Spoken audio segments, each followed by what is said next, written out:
va pas changer tout la face du monde, mais bon. Excusez-moi, monsieur. Ouais, je vous écoute. Je voulais que vous reveniez sur la notion de pléiotropie. Oui, bien sûr. Merci. Alors, posez-moi une question construite avec votre compréhension. Enfin, dites-moi comment vous comprenez la pléiotropie.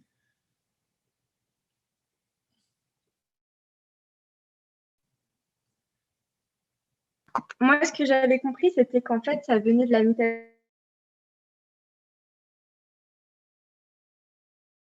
phénotypique et un gain de fonction phénotypique. J'ai compris en fait ces notions raccrochées.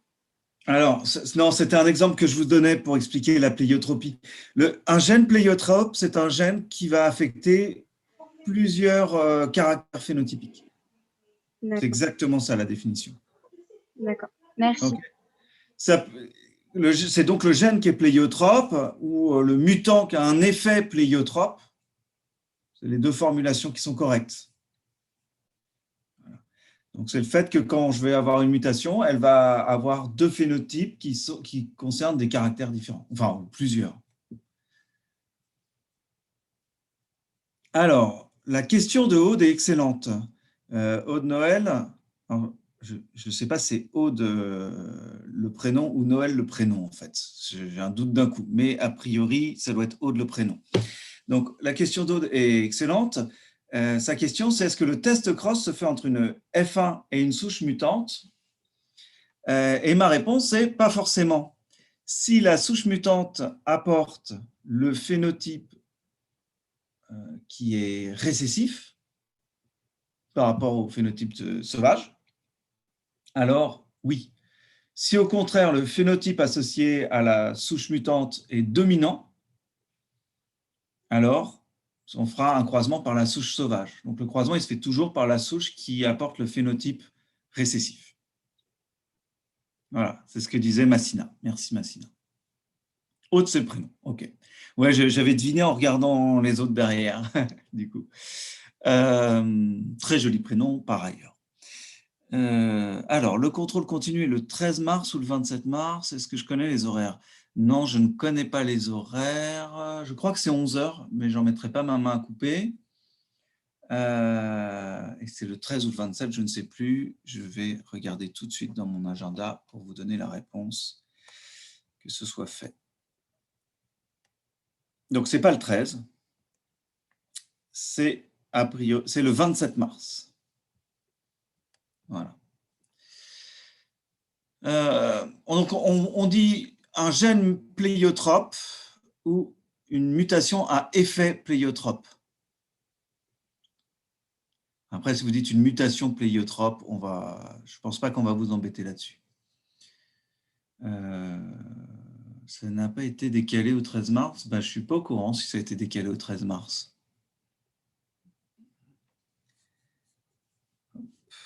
Et donc, je vois que vous discutez entre vous là-dessus. Est-ce que je peux réexpliquer les mutants conditionnels? Alors oui, je peux réexpliquer les mutants conditionnels. Donc Zoé, vous avez raison, c'est une notion qui est compliquée. D'ailleurs, j'ai eu une discussion quand j'ai fait le QCM, j'ai posé une question sur un mutant, j'avais dit qu'il était, je demandais s'il était conditionnel, et pour moi, il ne l'était pas, et M. Supleski, qui a relu mes questions, m'a dit, si, c'est un mutant conditionnel. Donc, vous voyez, comme quoi, ce n'est pas des trucs qui sont si simples que ça. J'ai fini par être convaincu par M. Supleski, donc j'ai enlevé ma proposition. Alors, un mutant conditionnel, c'est un mutant qui, dans certaines conditions, a un phénotype mutant et dans d'autres conditions, a un phénotype sauvage. Okay. Donc, on pourrait presque se dire que la plupart des mutants sont conditionnels. On réserve généralement cette notion aux mutants qui sont cryosensibles ou thermosensibles. Et éventuellement à des mutants qui vont être sensibles au pH. Okay. C'est-à-dire quand un événement extérieur à l'individu influe sur le phénotype observé sans être directement impliqué dans ce phénotype a priori. Généralement, on s'intéresse, comme je vous le disais, à des mutants qui sont thermo- ou cryosensibles parce qu'il s'agit de mutants qui vont déstabiliser la protéine et en changeant la température, elle va être capable d'adopter sa conformation normale, native, qui lui permet d'avoir son activité protéique. Et quand on change la température, elle se retrouve dans une conformation qui est anormale et qui ne permet pas d'avoir la fonction normale. Est-ce qu'on aura un autre QCM lundi? Alors, vous avez la liste des dates, exactement, Bianca. Ce n'est pas lundi prochain, c'est le jeudi d'après. Mais le lundi qui suivra, vous en aurez encore un autre. Donc, vous en aurez deux assez rapprochés. OK. Monsieur? Oui, je vous écoute. Lundi, dans le QCM, une question que je n'ai pas bien compris. Je ne vous ai pas entendu, je suis désolé, le son a bugué. Lundi, pendant le QCM, j'ai une question que je n'ai pas bien compris, qui est un crible positif ne nécessite généralement pas plus d'une étape sur milieu solide. Je ne comprends pas pourquoi c'est faux. Un crible positif ne nécessite généralement pas plus d'une étape sur milieu solide. Sur milieu et c'était solide. Faux, ça? Ouais. Ah. Et on va reprendre un crible positif. Alors, un crible positif, vous pouvez m'en citer un? Dans quel cas vous utilisez un crible positif, par exemple? Pour sélectionner des mutants ayant subi un gain de fonction phénotypique. Exactement. Gain de fonction phénotypique. On fait un crible positif. C'est-à-dire que je vais étaler sur milieu solide, alors si c'est de la levure évidemment, sur milieu solide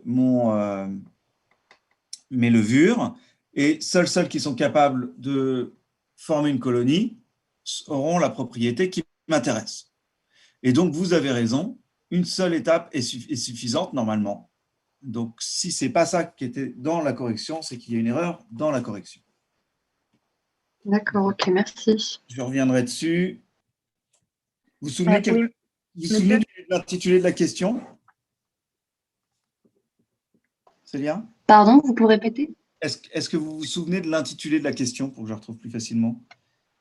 Oui, je l'ai souligné. C'est à propos des cribles des mutants. Et moi, c'était la question 3 que j'ai eue. Je ne sais pas si ça importe beaucoup. Okay. Mais... Non, après ça, c'est aléatoire. Excusez-moi, monsieur. Ouais. Juste pour dire, je crois que j'avais la même chose, j'avais remarqué aussi, mais je pensais que c'était... Enfin, je ne m'étais pas posé la question du coup, mais effectivement, j'avais remarqué la même chose et du coup, j'ai eu faux pareil à la même question. Donc, Ok, je vous corrige ça. Merci. Ça marche. Alors, pendant ce temps-là, les questions... voilà, je vois que Laure nous a ressorti les dates. Qu'est-ce que vous êtes bavard sur le chat? Enfin, il faut vous dire, vous êtes nombreux, vous êtes quasiment 200. Donc ça, c'est fait. Donc les mutants indépendants, ça c'est une autre notion qui est importante. Je suis d'accord avec vous. La notion de mutant indépendant, deux mutants sont indépendants s'ils sont issus d'une mutagénèse différente. Donc, je reprends l'exemple de la levure parce que c'est quand même le plus simple. Vous avez un Erlenmeyer dans lequel vous avez votre culture de levure, vous irradiez cette culture et vous sortez de là un seul mutant. Vous prenez un autre Erlenmeyer, vous irradiez la culture, la nouvelle culture, vous récupérez de là un mutant. Ces deux mutants, ils sont indépendants. Ils sont indépendants parce qu'ils ne peuvent pas être issus d'une même cellule mère qui a subi une même mutation. C'est-à-dire qu'ils vont être porteurs de deux mutations différentes qui peuvent affecter le même gène ou pas, mais ils vont être porteurs de deux événements mutationnels indépendants. Par opposition, je prends deux mutants qui sortent du même Erlenmeyer, il est possible que ces deux mutants ils soient issus d'une cellule mère qui a subi la mutagénèse ou qui soit un mutant spontané et qui ait donné ces deux cellules filles que j'ai isolées. Dans quel cas, ces deux mutants ne seront pas indépendants. Donc, pour s'assurer qu'on a des mutants indépendants, on part de mutagénèses différentes. Si on s'intéresse à de la drosophile, je vais irradier ou je vais faire une mutagénèse chimique ou génétique sur des drosophiles. Je vais partir, je vais muter. En général, on fait la mutagénèse chez le mâle parce que le mâle, il peut fertiliser plein de femelles. Donc, je mutagénise un mâle, je le croise avec 3-4 femelles. Je mutagénise un autre mâle, je le croise avec 3-4 autres femelles et je vais prendre un seul mutant dans la descendance de chacun de ces mâles. Et comme ça, je serai sûr que ces descendants qui seront mutants et qui auront le phénotype qui m'intéresse, ils seront indépendants. Okay. Monsieur? Oui, je vous écoute. Moi, j'aimerais bien, en fait, moi, la dernière question que j'ai eue, je ne l'ai pas du tout compris. J'avoue que j'ai répondu la majeure partie au hasard. OK. C'est à propos de la levure résistante à la 5-fluorouracile. Ouais. Est-ce que vous pourriez réexpliquer Ouais, je vais vous l'expliquer. la question? Ouais, je vais même la montrer à tout le monde. Merci.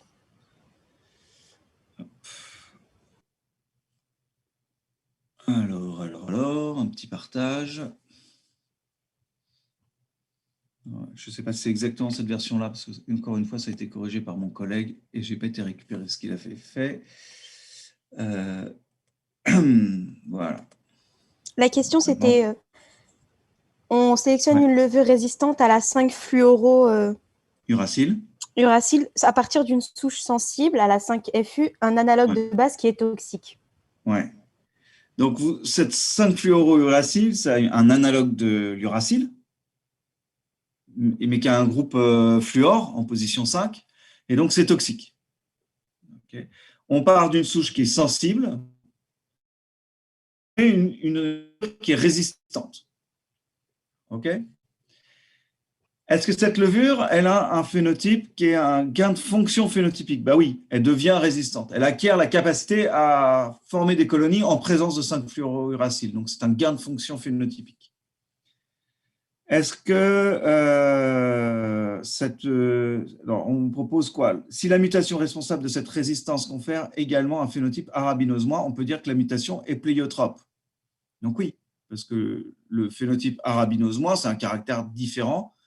Donc être capable ou non de former des colonies quand on n'a que l'arabinose comme sucre, c'est un caractère différent d'être capable ou non de former une colonie quand il y a de la 5-fluorouracile. On est d'accord. Donc, si cette mutation qui conférait la résistance à la 5-fluorouracile conférait aussi un phénotype arabinose-moi, ce serait une mutation qui affecterait un gène pléiotrope. On avait les bonnes réponses et en noir les mauvaises. La mutagénèse aux UV qui a généré cette levure mutante ne tue pas de levure. C'est évidemment faux, je vous l'ai expliqué la dernière fois, enfin c'est évidemment de mon point de vue. C'est faux pourquoi? Parce que quand on fait la mutagénèse, on va tuer un maximum, enfin on va tuer 99% des levures, et on va s'intéresser aux 1% qui ont survécu, qui ont accumulé plein de mutations partout dans leur génome, et notamment dans les gènes qui vont nous intéresser, enfin ça augmente la fréquence de mutants dans les gènes qui nous intéressent. Donc ça augmente notre fréquence d'avoir des levures qui sont résistantes à la 5-fluorouracile. C'est ce qu'on voyait dans un des premiers cours où vous aviez la fréquence de mutants sans mutagénèse, et puis on voyait que quand on faisait la mutagénèse aux UV, on avait 100 fois moins de levures, mais on avait augmenté le nombre de mutants d'un grand nombre. Ça évite d'avoir à étaler plein de boîtes de pétri. Cette levure est un mutant conditionnel. Alors celle-là, elle a été changée. C'était justement la proposition que j'avais proposée et on n'était pas d'accord avec M. Supesky. Donc cette proposition-là a été supprimée. Alors, je vais la supprimer de mon fichier. Autre proposition, cette levure est un mutant indépendant de la souche sauvage. Ça ne veut absolument rien dire, cette proposition-là. Un mutant indépendant de la souche sauvage, ça ne veut rien dire. Okay.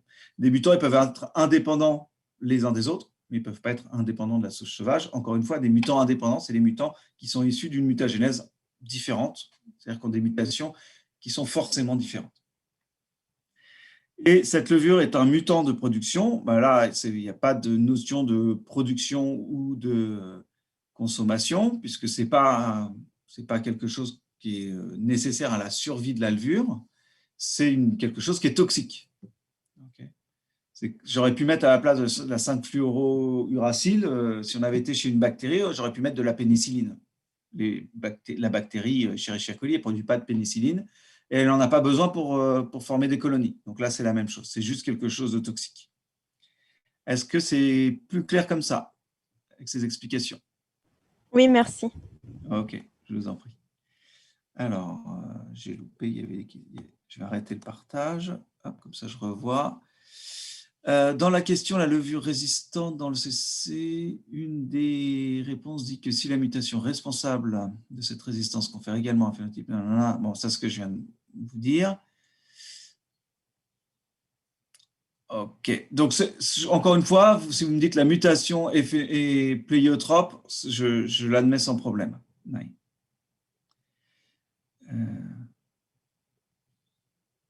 Alors, Mohamed, je ne sais pas de quoi vous parlez, d'accord, parce que je voulais être sûr que c'est une perte de fonction phénotypique. Je ne sais pas de quoi vous parlez, mais bon. Alors, F1 par F1, ça sert à savoir si la mutation est sur un seul gène. Bon, la formulation de Coraline, je ne suis pas entièrement d'accord. Si on a 75%, 25%, non, point d'interrogation. Donc, si vous faites un croisement F1 par F1, effectivement, si la différence entre les deux souches parentales, c'est-à-dire les souches qu'on a croisées pour obtenir la F1, si ces deux souches ne diffèrent que pour un gène concernant le ou les caractères qui nous intéressent. Okay, c'est-à-dire s'il y a une mutation dans un seul gène et pas plusieurs mutations qui seraient mises en jeu. Donc, effectivement, dans ce cas-là, on attend 3 quarts, 1 quart. Oui, Coraline, je vous écoute. À la question à propos de l'analyse génétique des mutants. En fait, c'est ça, c'est la deuxième proposition, je ne comprends pas.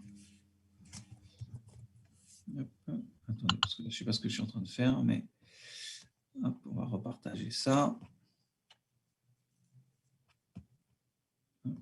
Contrôle F, à propos.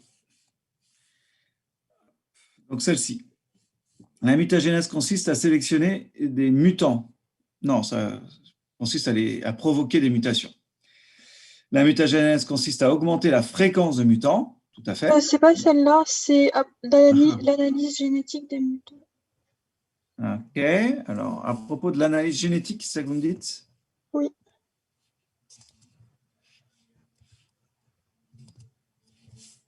Voilà. Chez la drosophile? Oui. Ah oui, il y avait pu marquer chez la drosophile parce que de toute façon, il y avait de la levure dedans. Hop, donc je modifie le passage. Alors, chez la drosophile, le test cross consiste à croiser la F1 par la souche mutante. Eh ben, c'est faux, c'est par la souche qui porte le phénotype récessif par rapport au phénotype sauvage. Chez la drosophile, le croisement F1 par F1 permet de déterminer si un seul gène diffère entre les deux souches parentales et d'exclure que d'autres différences génétiques existent entre ces deux souches. C'est faux. Ça n'est vrai que pour un caractère qui est le caractère qu'on étudie. Okay, il y a probablement plein d'autres différences entre les deux souches. Okay. Chez la drosophile, le croisement F1 par F1 permet de déterminer si un seul gène diffère, donc c'est le même début de phrase au-dessus, entre les deux souches parentales, mais uniquement, et c'est ça qui est important, mais uniquement pour les gènes impliqués dans le contrôle du caractère étudié. Après, chez la drosophile, la F1 permet de faire le test de dominance-récessivité, c'est vrai, et chez Saccharomyces cerevisiae, le croisement de levures diploïdes permet de faire un test de dominance. C'est évidemment faux, puisque chez Cerevisiae, on va croiser des levures haploïdes pour obtenir un diploïde. Du coup, la notion de F1 par F1 n'existe pas chez la levure, puisqu'on va avoir directement l'information de ce qu'il y a de produits par la méiose en étudiant les spores suite à la méiose. Et qu'on ne peut pas croiser des F1 par F1, puisqu'on ne peut pas croiser des diploïdes par des diploïdes, contrairement à ce qu'on fait pour la drosophile. OK?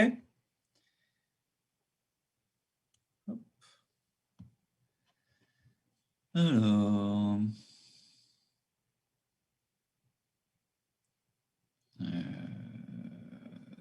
la question de...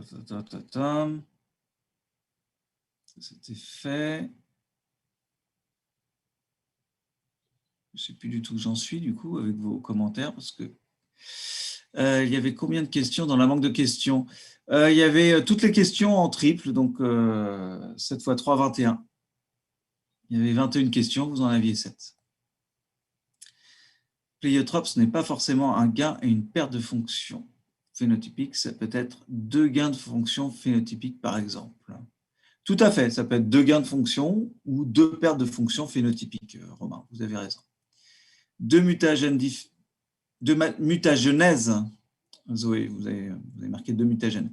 Deux mutagénèses différentes ne peuvent jamais donner des mutations identiques sur au moins un organisme. Il n'y a pas une probabilité toute petite pour que ça donne deux mutations identiques. Si, évidemment, ça peut arriver, mais c'est très peu probable.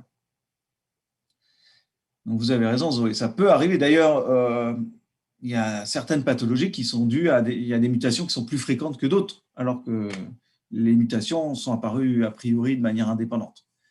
Donc, ça peut arriver, mais ce n'est pas le cas général. Lina, pour la pléiotropie, j'avais compris qu'une mutation peut entraîner à la fois le gain d'une capacité et la perte d'une autre. Donc, on a rediscuté de ça déjà. Léa, du coup, pour le CRIB positif, il y a combien d'étapes en milieu solide? Donc, une étape. Solena, j'avais une question par rapport aux différentes séries. Comme on a le feedback que de notre série, que les questions vont revenir lors des autres QCM, allez-vous mettre un fichier sur Moodle avec toutes les questions? Non, puisque c'est les mêmes concepts en fait. En fait, vous avez eu 7 questions, chacun et chacune, et c'est les mêmes concepts qu'on retrouve. Il y a le même genre de questions. Vous avez tous eu un mutant de production, tous eu un mutant de consommation. Alors, soit gain de fonction, soit perte de fonction. Donc, soit, par exemple, un galactose plus et un maltose moins, ou un maltose moins, un arginine plus et un tryptophane moins. Enfin, voilà. Donc, si vous avez compris le concept, c'est toujours la même chose. Il y a juste les premières questions qui étaient un petit peu différentes, mais ça, on en a discuté là. OK. Alors, Léa, dans le cours, il y a une étape solide non sélective et une dans un milieu sélectif. Vous faites référence à quel cours? Quand on fait le diploïde, oui. Quand on fait le mutagénèse, non. Quand on fait la mutagénèse, je fais ma mutagénèse. Et si c'est un crible positif, je sélectionne immédiatement sur le milieu sélectif. Ce qu'on vous mettait, c'était la première chose, c'était pour déterminer le titre. La bande du haut avec plein de boîtes de pétri sous les tubes avec les dilutions, c'était pour identifier la concentration en levure. Je vous écoute, Léa. Ça vous va comme commentaire? Oui, mais parce que du coup, comme moi j'avais vu les deux, deux Ouais. lieux, je pensais que du coup il y avait deux milieux. Enfin, c'est pas très. Ok, je comprends. Vous voyez l'intérêt de ces petits QCM de resituer. Merci. Alors, Lucas, est-ce que d'une semaine à l'autre, les questions sont réutilisées? EES, in French. Attention, hein, je vous ai à l'œil, Lucas. Ouais, effectivement, les questions seront réutilisées, elles seront rajoutées. Alors, évidemment, sur les 7 questions, vous en aurez des nouvelles et puis vous aurez quelques anciennes. Ouais. Comme ça, mon but, c'est évidemment de m'assurer que les concepts ils sont rentrés. Donc, je vais regarder les questions qui sont le moins bien passées et je vais réutiliser celles-là. Les concepts qui sont déjà acquis, j'ai aucune utilité de les remettre. Voilà, mon but, c'est ça. Oui, vous inquiétez pas, Zoé, je ne m'offusque pas des fautes de frappe. Je sais bien, dans le chat, c'est toujours un peu compliqué. On est pressé et puis il n'y a pas mort d'homme. Seydou, on n'a pas tous les mêmes questions. Je suppose qu'à la dernière question, moi, je ne l'ai pas. La question 7, là? Alors, c'est là, en fait, je vous ai menti, il n'y avait pas 21 questions, il y avait la 7 que vous aviez tous. Mais après, vous voyez, j'ai la 6C, j'ai la 6B, j'ai la 6A. Donc là, fructose plus, saccharose moins, maltose moins. Là, j'avais tyrosine moins, aspartate moins et arginine plus pour les 5. Et pour la 4, c'était un peu différent, mais ça reprenait ce que vous aviez vu en TD1 et en cours. Donc, il y avait à propos de l'analyse génétique de mutants. La méiose et la mitose de cellules diploïdes ont en commun. Voilà. À propos de la méiose, à propos des cribles de mutants, les mutants suivants sont recherchés par un crible positif. Les mutants suivants sont recherchés par un crible négatif. On sent l'originalité. Hein. À propos des cribles de mutants, la levure Saccharomyces cerevisiae, un petit descriptif de ce que c'était. quelles sont les phrases suivantes qui sont scientifiquement correctes? Si je cherche à étudier la couleur du pelage des chats, alors le phénotype d'intérêt, les phénotypes, les caractères, donc c'était vraiment sur la notion phénotype-caractère, quoi. Et gène, et la nomenclature en génétique. Et un homme muté dans un gène porté par le chromosome X est, voilà. Donc, vous voyez des notions, qu'est-ce que c'est que homozygote, hétérozygote, hémizygote, un chromosome, un autosome, voilà. Ici, la nomenclature génétique, la notion phénotype caractère et le lien avec les gènes et les allèles. Donc, vraiment, on reprend les notions qui étaient au tout début. Alors, je vais continuer à voir ça. Yasmine. Monsieur, j'ai une question. Pourquoi aspartate, pour aspartate moins, la bonne réponse c'est ce sont des levures mutantes pour la production d'aspartate. Je ne comprends pas parce que c'est une perte de fonction et donc la levure est incapable de produire de l'aspartate.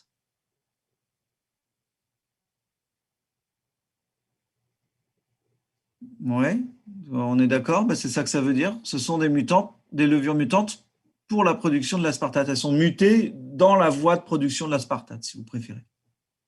Yasmine, j'espère que c'est plus clair, dit comme ça. Sinon, n'hésitez pas à remettre un commentaire ou à prendre la parole. Aurélie, monsieur, pour la question à propos de la méiose, je ne comprends pas pourquoi elle permet de générer des cellules diploïdes à partir d'une cellule tétraploïde. Mais puisque la méiose, ce qu'elle fait, c'est qu'elle diminue la ploïdie d'un facteur 2. Donc, si vous partez d'une cellule qui a tous ses chromosomes en 4 exemplaires, eh ben, vous allez, à l'issue de la première division de méiose, diminuer d'un facteur 2 le nombre de chromosomes. Donc, vous allez passer de 4 chromosomes homologues à 2 chromosomes homologues. Et au cours de la deuxième division, vous séparerez, comme d'habitude, les chromatides sœurs. Donc, vous aurez bien à l'issue de cette méiose 4 cellules qui seront diploïdes, alors que vous étiez parti d'une cellule qui était tétraploïde. J'espère que c'est plus court aussi. Ok.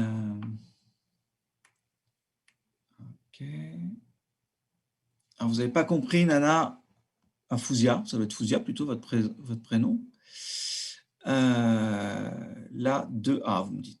Quelles sont les phrases suivantes qui sont scientifiquement correctes? Alors, le traitement à la pénicilline a permis de sélectionner des mutants résistants à la pénicilline. Oui, effectivement. Monsieur? Oui, je vous Non, écoute. c'est pas cette phrase, c'est plutôt sur la levure Saccharomyces cerevisiae. Ok, celle-ci. Donc, la levure Saccharomyces cerevisiae, c'est un organisme haplodiplobiontique, c'est-à-dire qu'elle peut avoir un cycle avec des mitoses au stade haploïde et au stade diploïde. Par opposition à nous qui sommes des diplobiontiques, okay, qui avons une étape haploïde qui est réservée au niveau germinal. C'est un champignon ascomycète parce qu'il fabrique des asques. Okay, c'est la famille de cette levure. De la même manière que nous, on est des mammifères. Elle peut faire des mitoses à l'état haploïde et à l'état diploïde, donc c'est redire ce que c'est que haplodiplobiontique. Et elle peut faire des méioses à l'état diploïde uniquement, donc la dernière proposition qui était haploïde et diploïde était fausse, puisqu'on ne peut pas faire une méiose à partir d'une cellule qui est haploïde, parce que sinon on perdrait la moitié des... Enfin, c'est pas possible, quoi. On ne peut pas passer de 1N à 1 demi-N, ça n'a pas de sens. Est-ce que c'est plus clair, Fouzia? Oui, merci. Ok, je vous en prie. Les mutants conditionnels ont un phénotype sauvage en conditions permissives et un phénotype mutant en conditions restrictives. Je n'ai pas compris cette proposition. Alors, un mutant conditionnel, en conditions permissives, il a le phénotype sauvage. C'est-à-dire, par exemple, si c'est un mutant qui est sensible à la température, à faible température, il va avoir un phénotype sauvage, et quand on va élever la température, il va y avoir le phénotype mutant qui va apparaître. C'est vraiment la définition du mutant thermosensible. Ok, ouais, vous avez un petit glossaire qui vous a été mis, c'est vrai. Ok. Ah, vous ne voyez pas l'écran. Oui, j'avais oublié de vous le repartager. Ce n'est pas très grave, je vous ai lu les propositions. Si on parle de diminuer d'un facteur 2, pourquoi on parle de réplication? Alors, j'ai eu cette discussion avec mes collègues. Effectivement, dans le TD1, vous n'auriez pas dû avoir… Il y avait 2 propositions qu'on vous a dit qui étaient justes et qui ne l'étaient pas. Dans une méiose, il n'y a pas de réplication. La réplication, c'est en phase S. Okay. Ce n'est pas vraiment dans la méiose, c'est en amont de la méiose. De la même manière que c'est en amont de la mitose. C'est pour ça que vous n'avez pas eu de questions dans cet esprit-là ici.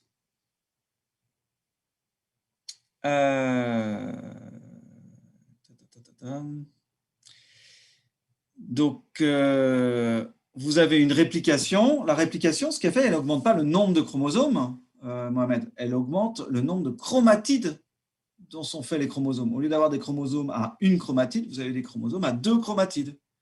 Et dans la mitose, vous allez reséparer ces chromatides et vous allez garder le même nombre de chromosomes. C'est-à-dire qu'une cellule diploïde qui fait une mitose, elle a tout le temps 2 N chromosomes. Mais en quantité de chromatides, en phase S, elle double la quantité d'ADN, parce qu'elle double ses chromatides, et à la fin de la mitose, elle sépare, elle donne 2 cellules qui ont retrouvé des chromosomes à une chromatide. Au cours de la méiose, c'est plus compliqué. Vous avez une cellule qui est 2N avec, en G1, 2N chromosomes à une chromatide. En S, 2N chromosomes à 2 chromatides, exactement comme avant la mitose. Et à la fin de la première division de méiose, vous avez N chromosomes à 2 chromatides. Et à la fin de la deuxième division de méiose, vous avez 4 cellules qui ont chacune N chromosomes à une chromatide. Alors, Bianca, vous avez une question sur le défaut catabolique. Alors, cela veut dire qu'il s'agit d'un mutant d'anabolisme? Oh, non, non, non, du tout. Alors, catabolisme, ça veut dire quoi? Ça veut dire dégrader. Anabolisme, ça veut dire fabriquer. OK? Donc, un mutant d'anabolisme, c'est un mutant qui n'est pas qu'un défaut d'anabolisme ou un mutant d'anabolisme, c'est un mutant qui est incapable de fabriquer quelque chose. Par exemple, un acide aminé. Et au contraire, un mutant de catabolisme, catabolique, un défaut catabolique, c'est l'incapacité à consommer quelque chose, comme un sucre, par exemple. Okay. C'est un problème de consommation. Donc, production, anabolisme, et catabolisme, c'est la destruction. C'est la consommation. Et donc, Mohamed, vous avez un… je vais revenir à votre question parce que du coup, j'ai oublié. En méiose, pourquoi… Voilà, ça saute trop vite. Pourquoi on parle de réplication? Si on parle de diminuer d'un facteur 2, ce qu'on diminue d'un facteur 2 au cours de la méiose, c'est le nombre de chromosomes. On passe de 2 N chromosomes à N chromosomes pour une cellule diploïde à l'origine. Pourriez-vous refaire le schéma du croisement dans le cas de gènes physiquement indépendants? Ah ouais, bien sûr. Je peux le faire. Alors, s'il n'y a pas d'autres questions, on va attaquer le cours et puis on va commencer comme ça.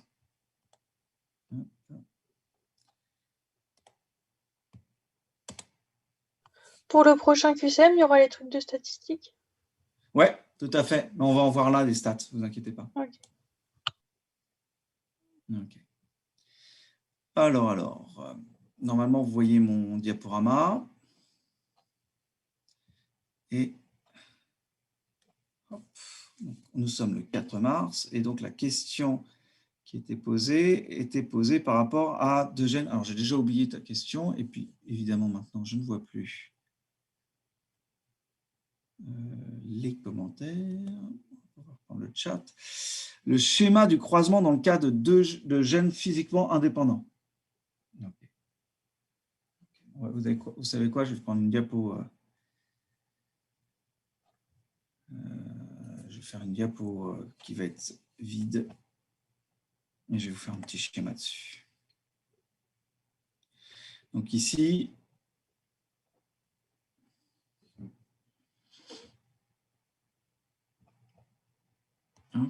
je vais repartir de cette diapo-là. Là-dessus. Je vais dessiner là-dessus.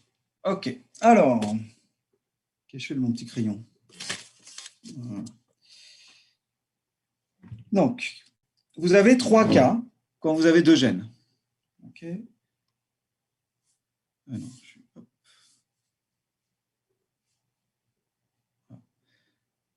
Cas. Oh, qu'est-ce qui s'est passé? Il faut que je lui dise d'aller dessiner. OK. Cas numéro 1. 2 gènes. Physiquement, je vais vous le symboliser comme ça. Indépendant. Ça veut dire quoi? Ça veut dire que j'ai une cellule qui a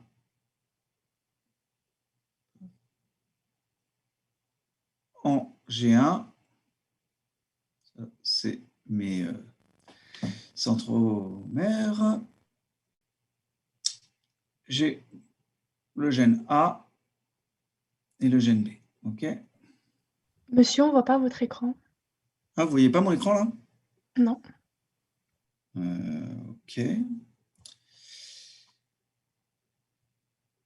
Je vais arrêter le partage et je vais Enfin, je ne voyais pas ce que vous écrivez. Je ne sais pas si vous êtes... Ouais, je remets. OK.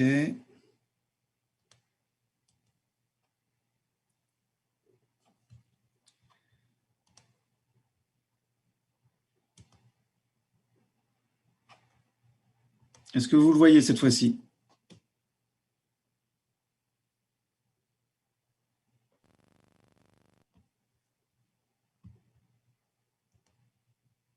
Ok, super.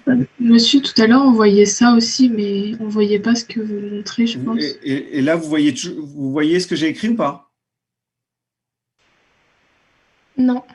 Non. Peut-être juste la fenêtre que vous partagez qui n'est pas la bonne. Ouais.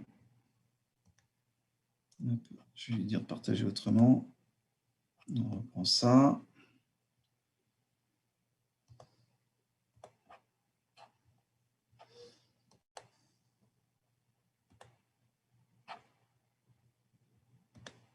Voilà. Et là, c'est bon?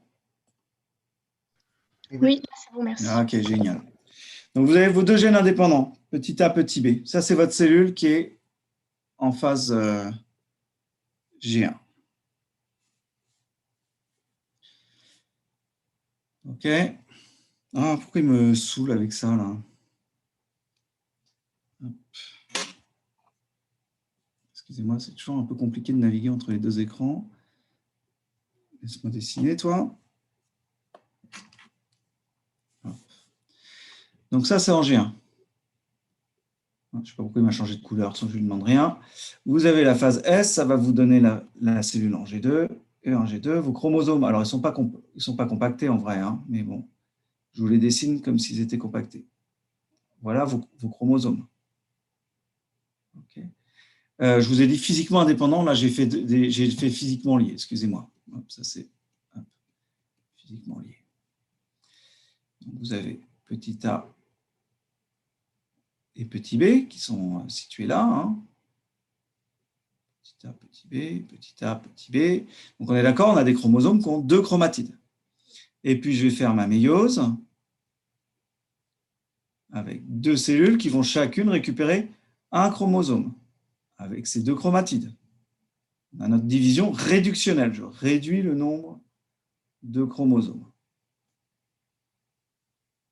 C'est-à-dire j'ai la même quantité d'ADN global que ce que j'avais en G1, mais au lieu d'avoir 2 chromosomes, un d'origine paternelle, un d'origine maternelle, et bien là, j'ai juste celui d'origine paternelle ou juste celui d'origine maternelle. Donc pour l'instant, là, je fais comme si mon individu de départ était homozygote, peu importe. Et puis après, j'ai ma deuxième division, qui, elle, va réduire.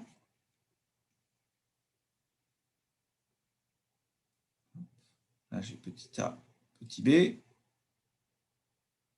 petit a, petit b. Voilà. Donc tout ce que j'ai, c'est des cellules qui sont chacune avec un chromosome de chaque paire. Là, chaque fois, là j'ai représenté qu'une paire de chromosomes homologues. Okay. Donc, si ma cellule de départ était homozygote, ben, j'ai 4 cellules qui sont identiques. Si maintenant, ici, j'avais grand A et grand B, donc les individus, ma cellule de départ était hétérozygote pour le gène A, hétérozygote pour le gène B, ben, je vais avoir, si je n'ai pas de crossing over, 2 cellules qui vont être grand A, grand B, et 2 cellules qui vont être petit a, petit b. Okay. 2 gènes liés. Et éventuellement, si j'ai eu un crossing over, ben, je vais avoir de temps en temps grand A associé à petit b ou petit a associé à grand B. Okay. Et le crossing over, il intervient ici. Ça va pour tout le monde? Cas numéro 2. 2 gènes physiquement indépendants. Cette fois-ci, je vais le faire vraiment. Okay. Donc là, s'ils sont physiquement indépendants, je suis obligé de représenter 2 paires de chromosomes. Alors, pour bien les distinguer, je vais faire un chromosome péricentrique et un chromosome acrocentrique. Donc, ils ne sont pas organisés de la même manière, quoi. Donc là, j'ai l'allèle petit a, là, l'allèle grand A. Donc, les 2 chromosomes homologues qui portent le gène A. Puis là, petit b et grand B. Et là, je me place directement dans le cas d'individus qui sont hétérozygotes. Première division, enfin, phase S, pardon. Hop, j'ai donc des chromosomes à 2 chromatides. Hop, je ne vais pas vous remettre les petits A, les grands A. Hein. Hop. Voilà. Et puis, donc ça c'est ma G2, ça c'était ma G1. Je fais ma première division de méiose. J'ai donc par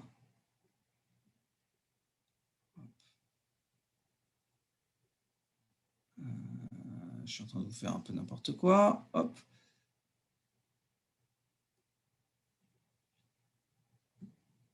Et hop. Dans chacune des cellules issues de la première division de méiose, j'ai récupéré un chromosome de la première paire et un chromosome de la deuxième. Alors là, de manière aléatoire, j'ai soit récupéré le chromosome qui était porteur de petit a dans la cellule qui est porteuse de petit b, ou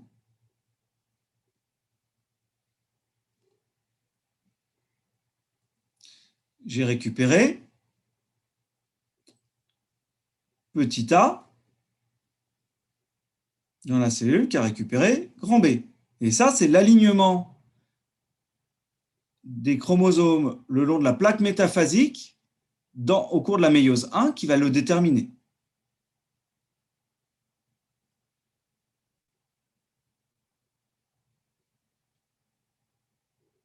Et accrochez-moi bien les 2 chromatides hein, quand vous faites vos dessins. Okay. Donc là, je n'ai pas de brassage. Je vais avoir 4 cellules. À partir de ces cellules-là, je vais récupérer, à partir de celles-là, je vais récupérer 2 cellules qui vont être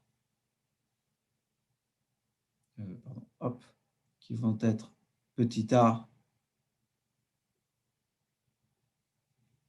petit b. À partir de celle-ci, je vais obtenir 2 cellules qui vont être grand A, grand B, donc que des cellules parentales. Et à partir de cette cellule-là, je vais obtenir 2 cellules qui vont être petit a, grand B.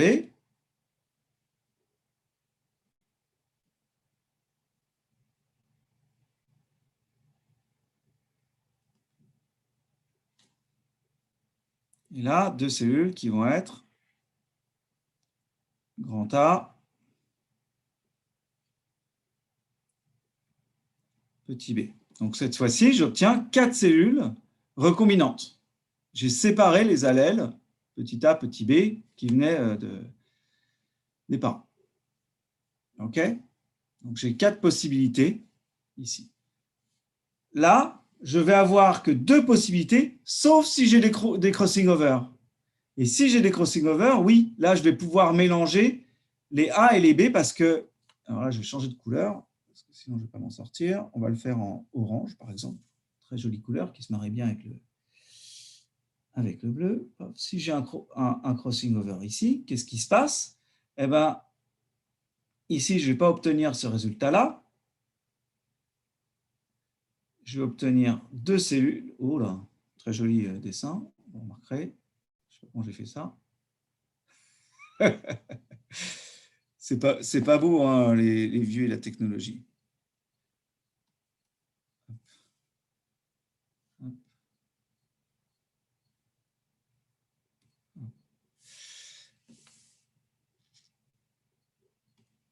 OK. Donc, 2 cellules, je vous disais. Une cellule qui va récupérer le chromosome petit a, petit b. OK. Sur une chromatide et petit a grand B sur l'autre, puisque j'aurais fait ça, j'aurais suivi ce chemin-là. Et l'autre cellule qui va récupérer grand A, grand B, la chromatide dessinée en bas, et de l'autre côté, grand A, petit b, okay, en prenant ce chemin-là. Donc en faisant ça, qu'est-ce que j'obtiens derrière suite à la deuxième division de méiose? Je vais obtenir 4 cellules différentes qui ne ressemblent pas aux premières. Je vais avoir une cellule qui est petit a, petit b, une cellule qui est, je vous présente quand même chaque fois un peu la structure du chromosome pour que ce soit propre, une qui est petit a, grand B, donc un gamète recombinant, une qui est grand A, grand B, et la dernière qui est, alors je suis un peu à écrire l'un sur l'autre, je suis désolé, grand A, petit b. OK, donc encore un gamète recombinant. Donc j'aurai 2 parentaux et 2 recombinants. Si j'ai un crossing over, et seulement si j'ai un crossing over. Ce qui veut dire que si mes 2 gènes A et B sont très éloignés l'un de l'autre, okay, donc ça c'est fonction de la distance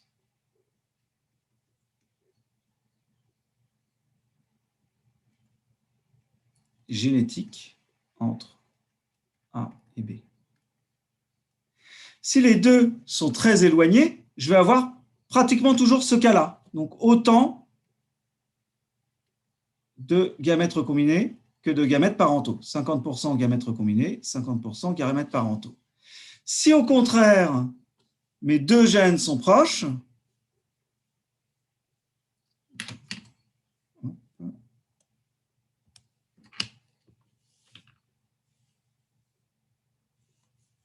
OK.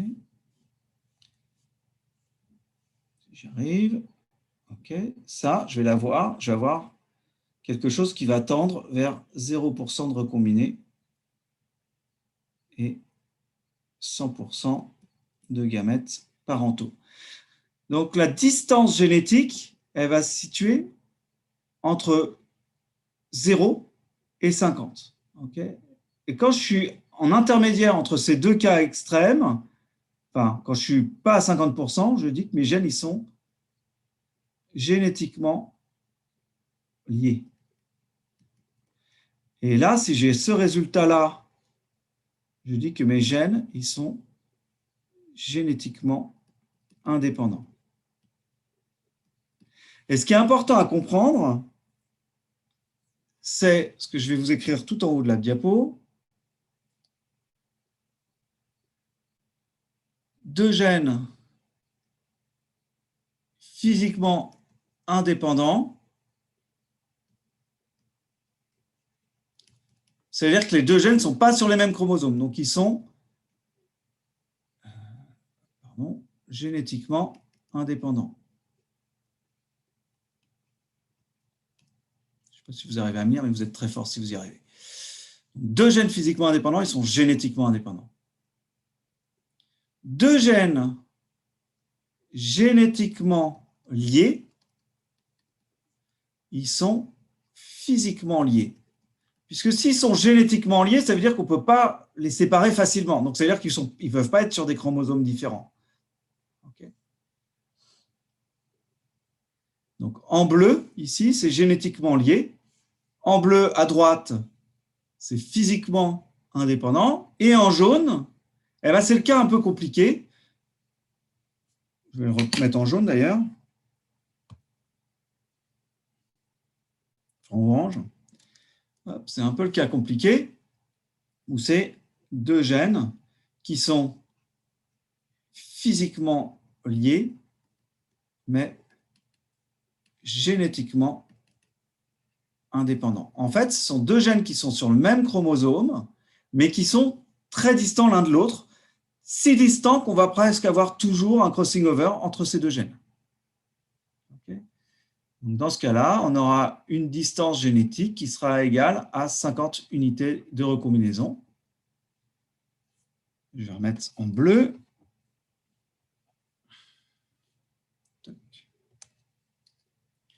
Alors que quand ils sont génétiquement liés, on aura une distance qui sera inférieure strictement à 50 unités de recombinaison. Et quand ils sont physiquement indépendants, et donc génétiquement indépendants, on retrouve notre distance qui est égale à 50 unités de recombinaison. Okay. Donc, quand vous avez 50 unités de recombinaison, vous ne savez pas si vos deux gènes sont sur le même chromosome ou pas, mais vous savez qu'ils sont génétiquement indépendants. Cette distance, c'est une distance génétique. Est-ce que c'est plus clair? J'espère que vous allez me dire oui. Donc ça, c'est quelque chose que vous pouvez vous refaire proprement à la maison, histoire de bien assimiler le concept, et qui était sur les... Bah, toutes les notions sont déjà écrites sur les diapos précédentes, mais je pense que c'est quelque chose d'important. Si vous pouvez vous l'accaparer, ça peut être pas mal. Alors. Monsieur? Ouais, je vous écoute. J'arrive pas à bien lire ce qui est marqué sur la dernière ligne. C'est marqué deux gènes physiquement liés mais génétiquement indépendants. Et après, le D égale... je sais pas D égale 50 unités de recombinaison, UR. Unité. D'accord, UR, merci. c'est pour unité de recombinaison, ouais. Okay. Cette unité de recombinaison, je vous le rappelle, enfin, cette distance, on la calcule en faisant la proportion de gamètes recombinantes sur la proportion de gamètes sauvages. Enfin, pas sauvages, totales, pardon. La quantité de recombinants sur le total ou la proportion de recombinants qu'on multiplie par 100. C'est ça notre distance génétique. Est-ce que je peux effacer la diapo?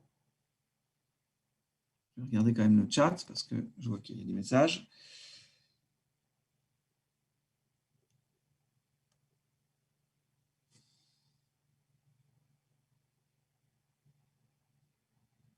Ok. Je ne comprends pas la notion de gène. Alors, c'est Riyad qui dit « Je ne comprends pas la notion de gène lié ou indépendant ». Donc, physiquement lié ou physiquement indépendant, ça veut dire physiquement lié, c'est sur le même chromosome, physiquement indépendant, c'est sur deux chromosomes différents. C'est-à-dire que la séparation de ces gènes va se faire le long de la plaque métaphasique par l'alignement aléatoire des chromosomes sur cette plaque métaphasique. La notion de génétiquement lié ou génétiquement indépendant, c'est juste une question de fréquence de gamètes recombinants. Et quand les gènes sont génétiquement liés, ça veut dire qu'ils sont sur le même chromosome, ils sont obligatoirement physiquement liés, parce que pour qu'ils soient génétiquement liés, il faut qu'on puisse difficilement les séparer les allèles de ces gènes. Okay. Je ne suis pas vieux, oh, bah, si je suis vieux, Julien. Mais ce n'est pas grave, hein. Il y a des avantages aussi à être vieux. Bientôt, j'aurai une carte de réduction pour le train. Je n'aurais pas dit mieux, Julien. Ah oui, bon, d'accord. Ok. Le crossing over arrive dans de rares occasions, on est d'accord. Du coup, on a beaucoup plus de possibilités de recombinaison des gènes. Je ne comprends pas vraiment votre commentaire, Maël. Donc, le crossing over, il arrive entre 1 et 2 fois par chromosome et dans chaque méiose. Ok. Plus la distance entre deux gènes physiquement liés est grande, plus la probabilité d'avoir des crossing over est grande. Tout à fait, Noé. Même si cette proportionnalité entre distance physique et distance génétique n'est pas parfaite. Hein, ça dépend de la séquence de l'ADN qui va favoriser plus ou moins ces crossing over. Je peux dire ce qui est écrit en haut. Donc en haut, qui est le résumé, donc Audrey, 2 gènes physiquement indépendants, cela implique que les gènes sont génétiquement indépendants. Et on a une distance génétique de 50 unités de recombinaison.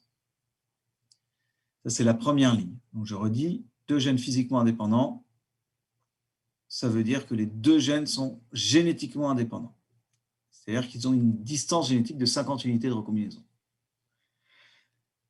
Deuxième ligne, 2 gènes génétiquement liés, ça veut dire qu'ils sont physiquement liés. Et donc, on a une distance, là c'est le génétiquement lié qui l'implique, inférieure à 50 unités de recombinaison. Et la troisième ligne, en orange, je le redis aussi, 2 gènes physiquement liés mais génétiquement indépendants vont avoir une distance aussi de 50 unités de recombinaison. Donc, on voit qu'on a 2 cas où on a une distance égale à 50 unités de recombinaison. C'est quand on a des gènes qui sont indépendants génétiquement, mais ils peuvent être soit physiquement liés, soit physiquement indépendants.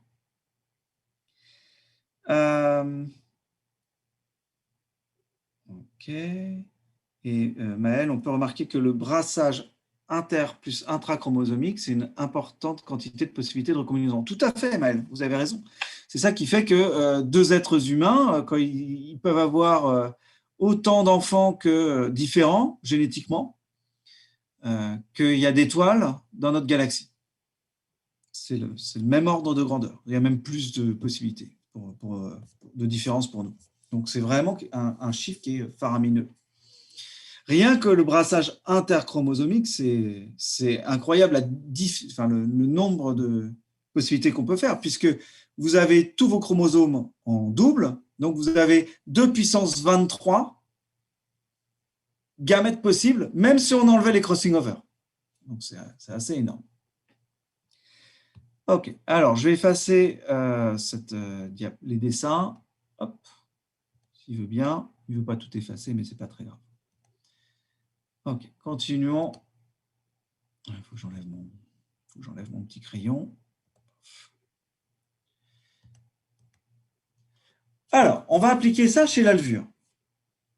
On va croiser 2 levures, une mat alpha, une mat A, donc qui sont forcément haploïdes. La première, elle est de phénotype met- gal-, c'est-à-dire incapable de fabriquer de la méthionine et incapable de consommer du galactose. Donc, elle est à la fois mutante de production de méthionine et mutante de consommation de galactose. Et puis, on la croise par une levure qui, elle, est met+, gal+, donc sauvage, capable de fabriquer de la méthionine et capable de consommer du galactose comme source de carbone. Ok. On prend la colonie qui est en noir, on les mélange dans un milieu et puis on va récupérer des diploïdes. Alors là, encore une fois, il y a celle-là qui est en noir, mais il n'y a aucune raison de la mettre en noir particulièrement. Comme ça. Et après, on va essayer de faire un test de dominance en testant sur différents milieux. Alors, je vous laisse réfléchir 2 secondes, un petit peu plus, au milieu que vous allez utiliser sur les différentes boîtes de pétri, sur les 5 boîtes de pétri que vous voyez ici, et puis dans le milieu liquide.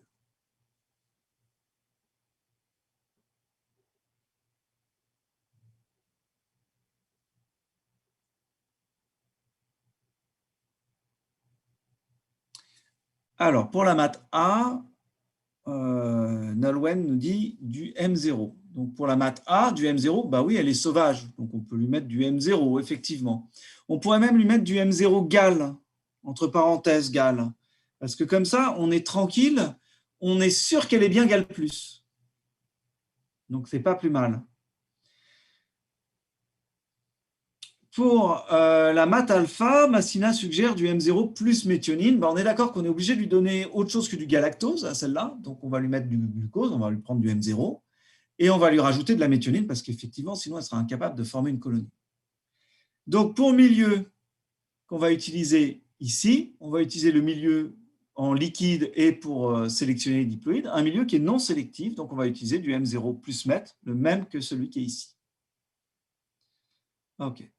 Et pour les répliques, donc là je vous le mets, hein, M0 plus meth, M0 égale. Là, on veut que tout le monde soit capable de former une colonie.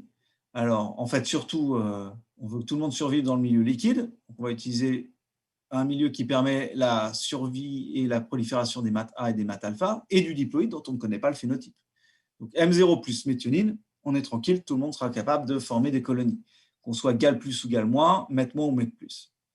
On étale sur un milieu qui est sélectif, parce qu'on verra dans quelques semaines qu'on va rajouter d'autres mutations en fait, dans ces levures pour pouvoir sélectionner les diploïdes, mais on verra ça plus tard. Voilà. Comment je vais faire après pour identifier quel est le phénotype dominant? Est-ce que c'est gal moins ou gal plus qui est dominant? Est-ce que c'est meth moins ou meth plus qui est dominant? Là, je vais tester mon diploïde sur 2 milieux particuliers. Alors, le premier, on choisit... Nanana, nanana.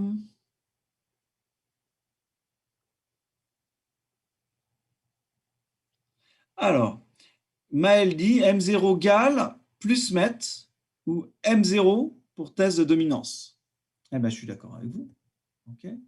Le M0, il va me permettre quoi? Il va me permettre de tester la récessivité du phénotype meth moins. Si j'ai aucune colonie capable de se former ici, ça veut dire que c'est le phénotype meth moins qui est dominant. Parce que là, je ne teste pas du tout la nécessité de la capacité à croître en n'ayant que du galactose comme sucre, pardon, puisque j'ai du glucose. Par contre, comme je n'ai pas mis de méthionine, seuls les meth plus vont être capables de former des colonies. Donc, si mon diploïde est meth moins, il ne formera rien. Et ici, bah, c'est le complémentaire. En M0 gal, il faut absolument être capable de consommer le galactose pour former une colonie. Et donc, je vais pouvoir tester si le phénotype gal- est récessif ou dominant par rapport au phénotype gal+. Et pour être sûr de se contenter juste de cet effet du galactose, on va mettre quoi? De la méthionine pour se débarrasser du problème d'être capable ou non de former une colonie en présence de méthionine. Enfin, en absence de méthionine dans le milieu, plus exactement. OK, donc voilà les milieux qui vont vous permettre de faire votre test de dominance-récessivité. Ça, ce n'est pas si évident que ça. On va revoir un autre exemple. Vous avez un autre exemple d'ailleurs dans le diaporama que je vous ai partagé déjà lundi. Donc vous pouvez essayer de vous exercer à ça. C'est le type de questions que je pourrais vous poser dans le prochain test. Alors, soit je vous le ferai dans le prochain test, soit je vous ferai les tests de Ki 2, soit les deux, je ne sais pas encore, mais je vous tiendrai au courant de toute façon. Et puis, on testera une chose dans le test du jeudi, et puis dans le test du lundi, on testera autre chose qu'on rajoutera. OK. Monsieur, excusez-moi. Ouais, je vous écoute. Désolée de vous déranger, mais je n'ai pas compris pourquoi sur math alpha, la première souche, là, on met du M0 gal et pas tout simplement du M0. Sur le matin, vous voulez dire? Oui, le math A, oui. Ouais. On met du M0 gal pour s'assurer qu'elle est bien gal plus. Du M0 tout court, ça ne marche pas? Ben non, parce qu'elle pourrait être gal moins aussi. Je pourrais avoir des mutants spontanés. Auquel cas, je vais être embêté. Si j'étais en M0 et que j'avais un mutant spontané gal moins, il serait capable de former une colonie puisqu'il y a du glucose dans le M0. Donc, quand je vais faire mon test derrière, je vais croiser une souche qui est gal moins par gal moins. Je vais avoir un phénotype qui va me sembler être toujours gal moins. Et je vais en déduire que le phénotype gal moins, il est dominant. Mais en fait, je n'aurais pas croisé par une souche qui est gal plus. Donc, Mais je comprends pas comment les maths A elles peuvent être gal moins. Les maths A, elles sont gal plus, non? Elles sont gal plus au départ, mais si je ne maintiens pas une pression de sélection, je peux avoir des mutants spontanés qui apparaissent. Ok. Donc, pour être sûr de ce qu'on teste, on met la pression de sélection là où on peut. C'est le principe. Monsieur? Oui, je vous écoute. Et du coup, le mutant M0, le maths A met plus gal plus, il peut proliférer sur du M0. Oui, il peut proliférer sur du M0, mais encore une fois, il peut y avoir des mutants spontanés également qui apparaissent dans cette souche, et je ne serais pas capable de les identifier si je les cultive en M0. Donc, c'est pour ça que je les cultive en M0 gal. D'accord. Okay. Il y avait une autre question, j'ai entendu une voix d'homme aussi. C'est ça. Moi, je voulais savoir comment vous savez, comment on fait pour savoir. Au début, là, vous nous avez dit qu'il n'était pas capable de consommer du galactose et de produire du meth. Voilà, méthionine. Voilà. Mais comment vous savez qu'il va consommer ou produire ou l'inverse, quoi? Alors, je vous le redis, j'avais déjà dit, mais je vous le redis parce que c'est important. Quand vous allez vous intéresser à des sucres, ces levures, elles ne sont pas capables de fabriquer des sucres. C'est juste une source de carbone. Ouais, c'est juste une source de carbone qu'on met dans le milieu et qui leur permet ou non de proliférer. Okay, donc, ça va être, si on a un gal-, un arabinose-, un maltose-, etc., ce sera forcément des mutants de consommation. Ouais, de catabolisme. Et du coup, à partir du moment où c'est plus un sucre, ce sera des mutants de production. À partir du moment où c'est un acide aminé ou une base, purique, pyrimidique, ça sera un mutant de production parce que normalement, les levures, elles sont capables, enfin, Cerevisiae est capable de fabriquer ces 20 acides aminés et ces 4 bases. Ok, merci, monsieur. Je vous en prie. La question ne se pose pas, évidemment, encore une fois, si on testait la résistance à un phage, la résistance à une drogue, etc. Ce ne serait pas la même question. Ce serait plus des histoires de sensibilité-résistance. Ce ne serait pas des mutants de production ou de consommation. OK. Donc, une fois que j'ai déterminé quel phénotype est dominant ou récessif, il faut que je surveille quand même l'heure. Voilà. Qu'est-ce que je vais faire? Je vais faire ma sporulation. Et je vais utiliser un milieu qui est non sélectif, encore une fois, de manière à permettre la croissance de tous les spores. Et c'est ce que vous voyez ici, où j'ai mis sur M0 plus MET, donc le même milieu qu'ici. Un milieu qui est quand même pauvre, un milieu de sporulation qui est quand même pauvre en sucre, ce qui va pousser la levure à former des méioses, enfin à faire une méiose, à former donc des spores. J'obtiens 136 spores ici. Je vais faire ensuite des répliques de cette boîte qui est en M0 plus méthionine sur 3 milieux, pardon. 3 milieux qui vont me permettre d'identifier les phénotypes. Alors, je vous l'ai mis ici de manière relativement simple. Pour la première fois, je vous l'explique comme ça. On reverra un exemple lundi. Et quand on reverra le deuxième exemple, je vous demanderai de choisir les milieux, vous. Okay. Donc, ne regardez pas, ne trichez pas, ça n'a aucun intérêt. Votre première réplique, elle va être sur M0 gal plus méthionine. M0 entre parenthèses gal plus méthionine. Donc, ça va permettre quoi? D'identifier le nombre de spores qui sont gal plus. Je vais faire aussi une réplique sur M0 met, enfin sans méthionine. Donc là, je vais identifier les met plus. Et puis, enfin, je vais faire une réplique sur M0 gal qui va me permettre, sans méthionine, qui va me permettre d'identifier les met plus, gal plus. OK? Donc, j'ai les gal plus, j'ai les met plus, j'ai les met plus, gal plus. Et en haut, sur les 136 spores, j'ai l'ensemble des levures. Donc, je vais pouvoir en déduire, en regardant la différence entre les met plus et les met plus, gal plus et les met plus, combien il y a de gal moins. Entre les met plus, gal plus et les gal plus, combien il y a de met moins. Gal plus. Et puis, entre l'ensemble de ces combinaisons et les 136 là, je vais pouvoir en déduire combien il y a de met moins, gal moins. OK? Donc, j'ai 37 qui sont met plus, gal plus. Oups, j'ai été un peu trop vite, pardon. Okay. J'en ai 136 en tout. moins... Alors, je vais le refaire autrement. Je vais le faire avec un crayon, excusez-moi, parce que là, sinon, c'est incompréhensible, mon truc. Okay. Là, j'ai 37 mètres plus gal plus. Si j'ai 71 gal plus, qui soit mètre moins ou mètre plus, j'ai combien de mètres moins? Je vais reprendre la tablette parce que j'écris quand même mieux avec la tablette. On ne dirait pas comme ça, mais... Oups, pardon. J'ai combien de mètres moins gal plus? Ben, c'est simple. Les mètres moins gal plus, c'est toutes les gal plus, elles sont 71, moins les mètres plus gal plus. Donc, moins 37. Donc, ça me dit 34. Maintenant, j'ai combien? Alors, j'ai les mètres moins gal plus, les mètres plus gal plus. On va s'intéresser au gal moins.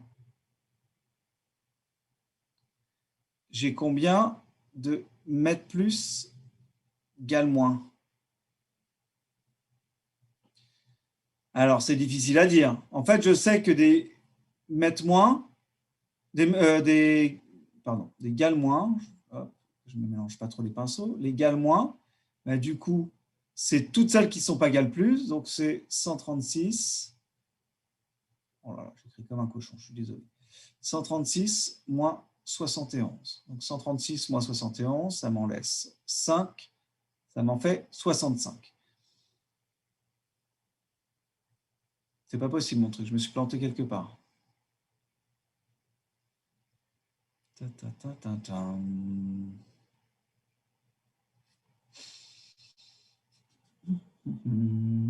sais pas où je me suis planté, mais je me suis planté quelque part. Ah bah oui, je suis bête. Les mètres plus égale moins, en fait, c'est les mètres plus, donc elles sont 70, moins les mètres plus égale plus, qui sont 37. Voilà. Donc ça fait 33. Donc, oubliez ce que j'avais écrit en haut, c'était n'importe quoi.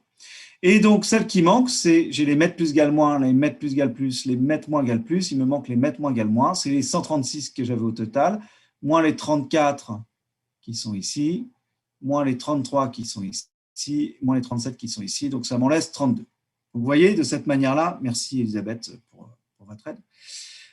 Vous voyez que de cette manière-là, j'arrive à obtenir l'identité de tous les, le nombre de levures qui ont les différents phénotypes. Riyad n'a pas compris. J'y reviendrai la semaine prochaine, je vous laisse regarder la diapo. Parce que là, il me reste 3 minutes, je voudrais finir cette idée avant de passer à la suite. J'efface ça. Ok, hop. Donc, première question qu'on va se poser, on va toujours se poser les mêmes questions. Hein. La génétique, c'est comme un algorithme. Un ordinateur pourrait le faire tellement c'est bête. La souche mutante est-elle mutée dans un seul gène, c'est-à-dire un gène qui serait pléiotrope, dont la mutation aurait à la fois un effet sur la croissance en absence de méthionine et en présence de galactose, comme seule source de carbone. Donc, pour répondre à cette question-là, si j'ai qu'un seul gène, eh ben, je devrais avoir toujours les phénotypes parentaux associés. Okay. Pourquoi ça ne défile pas mon truc? Voilà. Et effectivement, j'ai 4 phénotypes différents. Donc, si j'ai 4 phénotypes différents, pourquoi on se pose cette question? Parce que c'est la plus simple. Les deux souches, elles diffèrent que par un gène, pour les caractères qui m'intéressent. Donc, c'est la question, c'est l'hypothèse la plus simple. Là, je peux la rejeter parce que je n'ai pas 2 phénotypes, gal plus, mètre plus, ou mètre moins, gal moins. Si c'était une seule mutation qui créait cette différence-là, ça serait toujours, le mètre moins serait toujours associé au gal moins et le mètre plus toujours au gal plus. Or, ce n'est pas le cas, j'ai 4 phénotypes. Donc, je n'ai pas une ségrégation de 2. 2 spores, mètre plus gal plus, 2 spores, mètre moins gal moins. Okay, j'ai 4 types de spores différents qui plus est, ont l'air d'être équiprobables.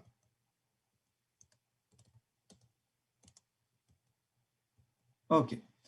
Donc, la question la plus simple qui suit, c'est est-ce que les 2 souches diffèrent uniquement de 2 gènes? Un concernant le phénotype gal plus, gal moins, un concernant le phénotype mètre plus, mètre moins. Et bien là, on prend exactement la même procédure qu'avant. On va se demander si j'ai une ségrégation de 2 quand je vais m'intéresser qu'à un seul caractère. Je ne sais pas ce que je fais. OK. Et là, effectivement, qu'est-ce qu'on observe? On a autant de mètres plus que de mètres moins, 69 contre 67. Et on a autant de gal moins que de gal plus, 65 contre 71. Alors, je dis autant, on va faire les tests de Ki2 la semaine prochaine pour le vérifier. Hein. Mais si on considère que c'est bien autant, ça veut bien dire qu'on a une ségrégation de 2, 50% de spores qui sont mètres plus, 50% de mètres moins. Donc, un seul gène muté qui explique la différence par rapport au caractère croissance en absence ou en présence de méthionine, en absence de méthionine chez la levure. Et puis, un seul gène muté qui explique la différence entre les deux souches pour le caractère galactose plus ou moins.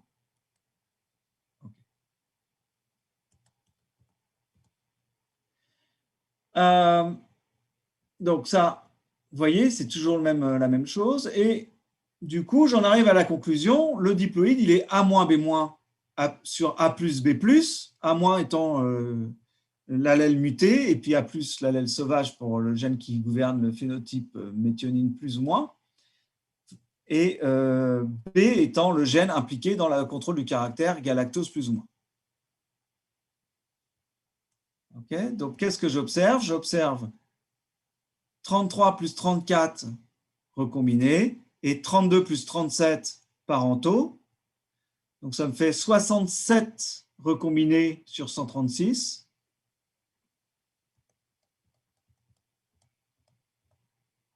Okay. Les deux gènes semblent génétiquement indépendants. J'ai la même quantité de parentaux que de recombinés. Maintenant, est-ce que les deux gènes, donc ils sont génétiquement indépendants, mais est-ce qu'ils sont physiquement liés? Là, j'en sais rien. Je ne peux pas le savoir comme ça. Okay. On verra que chez la levure, chez la drosophile, il y a un petit truc qui nous aidera à trancher, mais chez la levure, on ne peut pas. Voilà où je voulais vous emmener ce matin. Et il est 12h21. Alors, je reprends quand même vos commentaires.